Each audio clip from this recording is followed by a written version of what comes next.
mais à faire un peu amende honorable par rapport à ces poursuites qui ont été engagées de manière parfaitement scandaleuse en France, d'un juge enfin courageux. Il en existe, pas énormément malheureusement, mais il y en a quand même encore dans notre pays, le juge Trévidic, et qui a compris, qui a enfin admis et qui a écrit que toutes ces poursuites étaient des poursuites vaines, dénuées de fondement.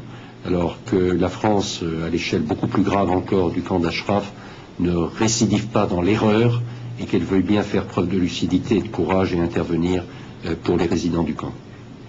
Oui, bonjour. Quelques observations simplement, non pas pour répéter ce qui a déjà été dit, mais simplement pour vous transmettre d'abord un sentiment d'émotion. Je crois que personne ne peut être insensible à la fois aux témoignages qu'on a entendus et également de l'espoir après avoir vu les images de la télévision iranienne libre.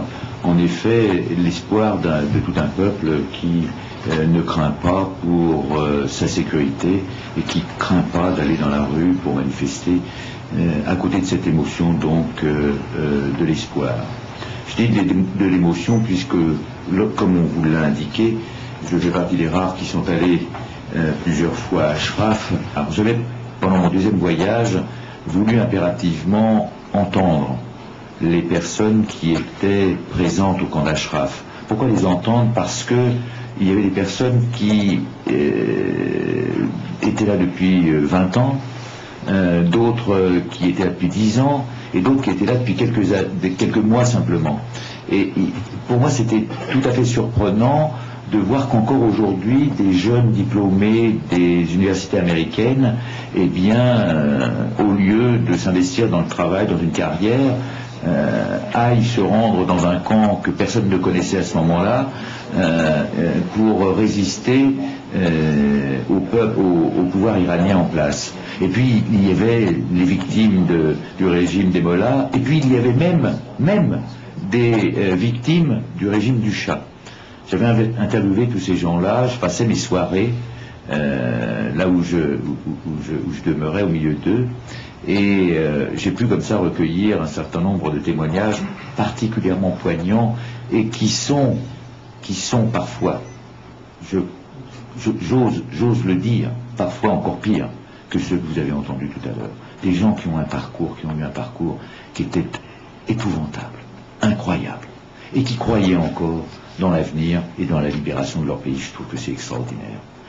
Alors Ashraf, du fait même que l'on sait que le camp d'Ashraf existe, qu'il existe, 3000 à 3500 résistants qui sont complètement désarmés et qui sont à la merci des forces armées irakiennes, voire iraniennes. Ça se sait, et ça se sait tellement que, eh bien aujourd'hui, après ces photos, après ces films, après ce que l'on a pu voir en avril dernier, eh bien il y a quand même une petite modification.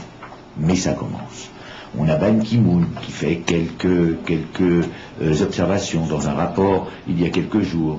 On a quand même, ce qui est encore plus encourageant, la désignation d'un délégué de Mme Ashton de l'Union européenne, puisque l'ancien ambassadeur de Belgique à l'Union européenne, M.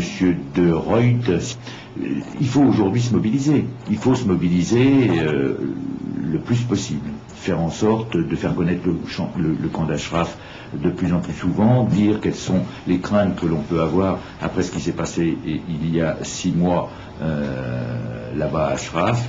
Il faut que vous vous mobilisiez, il faut faire au moins un petit peu par rapport à ses opposants iraniens et à côté de nos amis d'Ashraf. Voilà, merci beaucoup.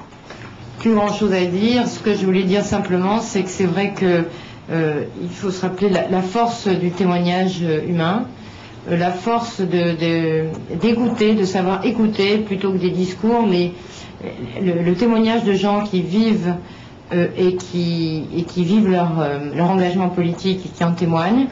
Le prochaine démarche, ce sera auprès du Haut Commissariat aux droits de l'homme de l'ONU, et essayer de pousser d'une part à cette présence de l'UNAMI à Ashraf, et d'autre part à une attitude beaucoup plus ferme de l'ONU vis-à-vis des constantes violations des droits de l'homme de l'Iran. Merci à tous pour être venus.